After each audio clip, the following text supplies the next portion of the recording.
안녕하세요. 오늘은 집주인이 전세 보증금을 주지 않는다면 어떻게 해야 될까에 대해서 한번 알아볼게요. 전세 기간이 만료돼서 다른 집으로 이사를 가려고 하는데 집주인에게서 전세 보증금을 돌려받지 못하게 되는 상황이 발생하면 어떻게 해야 할까요? 악의적인 집주인을 만나거나 집주인이 파산한 경우에 아주 가끔 발생할 수 있는 문제지만 미리 대처 방안을 알아두면 좋을 것 같아요.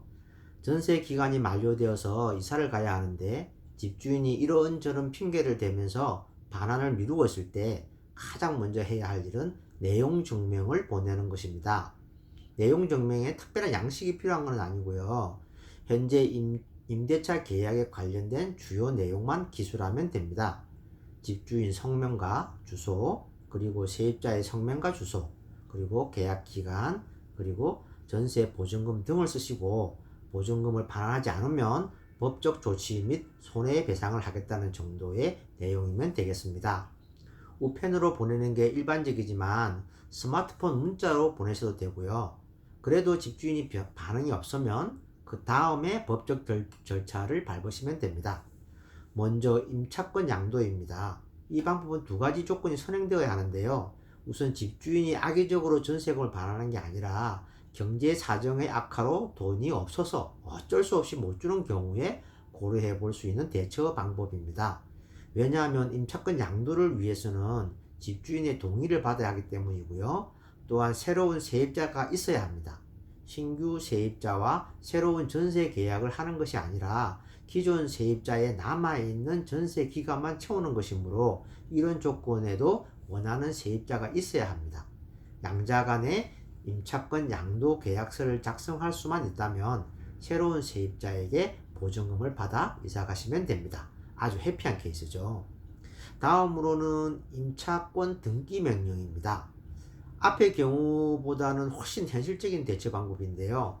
보증금 반환을 미루거나 반환받지 못할 상황에 처하게 된 경우에 이사할 다른 집을 구했다면 이 방법이 가장 효과적일 수 있습니다. 아무런 조치 없이 그냥 이사를 가버리면 기존 집의 전세금을 포기하는 것 같은 의미가 되므로 큰 낭패를 당할 수 있습니다.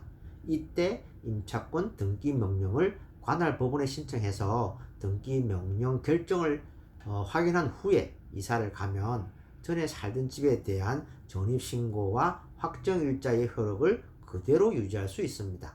경매 절차가 진행되더라도 선순위의 확정일자를 갖추고 있다면 전세금 반환을 받을 수 있습니다. 마지막으로 전세금 반환 소송입니다. 전세금을 반환받지 못할 것으로 예측되는 경우에 취할 수 있는 최후의 카드인 셈이죠. 자신은 이사를 가야 하는데 새로운 세입자를 오랫동안 구하지 못하거나 집주인이 파산해서 전세금을 돌려줄 형편이 도저히 안 되는 경우에 법원에 전세금 반환 소송을 하는 것입니다. 이렇게까지 소송까지 해서 가는 경우를 대비해서라도 내용 증명은 미리 해두는 게 좋지요. 소송에서 이길 조건이 확실하다면 변호사를 선임해서 소송을 하시면 됩니다. 변호사 비용이 부담되어서 머뭇거릴 수 있겠으나 승소하게 되면 변호사 비용은 경매 대금에서 받을 수 있으니까 걱정 안 하셔도 됩니다. 자신이 경매에 직접 참가해서 시세보다 저렴하게 살던 집을 인수할 수도 있습니다. 소송 기간은 보통 4개월 정도 소요되는데요. 상황에 따라서 더 걸릴 수 있다는 점도 참고하시면 되겠습니다.